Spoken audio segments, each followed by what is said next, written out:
Hello everyone, কেমন আছো সকলে? আশা করছি সবাই খুব ভালো আছো, আমিও খুব ভালো আছি।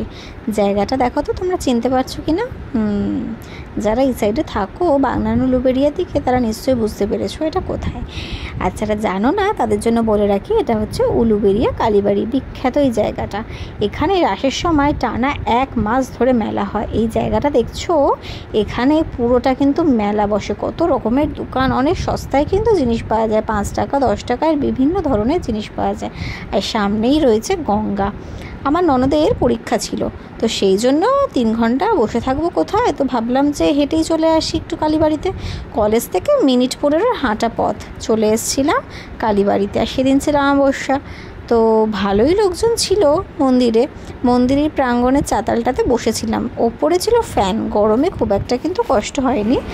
চাতাল প্রাঙ্গণটা বেশ ঠান্ডা ঠান্ডাই ছিল। আমি ভাবলাম কলেজের সামনে 3 ঘন্টা রোদে দাঁড়ানোর থেকে মন্দিরে এসে বসাটা অনেক ভালো। আর সুন্দর গঙ্গার এই প্রাকৃতিক দৃশ্য উপভোগ করলাম। রোদটা বেশ ছিল ভালোই, কিন্তু গঙ্গার ধার যেহেতু হালকা হালকা হাওয়াও দিচ্ছিল।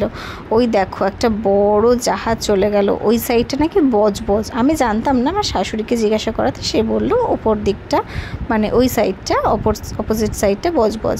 যাই হোক, ঢেউ এসছিল, জোয়ার এসছিল, তো সেই জন্য আমি একটু পাটা ভিজিয়ে নিয়েছিলাম গঙ্গার জলে। কার কার এরকম গঙ্গার জলে, ভরা গঙ্গাতে পা ডুবিয়ে বসে থাকতে ভালো লাগে, কমেন্ট বক্সে অবশ্যই জানিও। আজকের ভিডিওটা তোমাদের কেমন লাগলো সেটাও জানিও, আর কারা কারা এই রাসের মেলায় আসছো সেটাও জানিও। চলো, আজকের ভিডিওটা এইটুকুই, টাটা।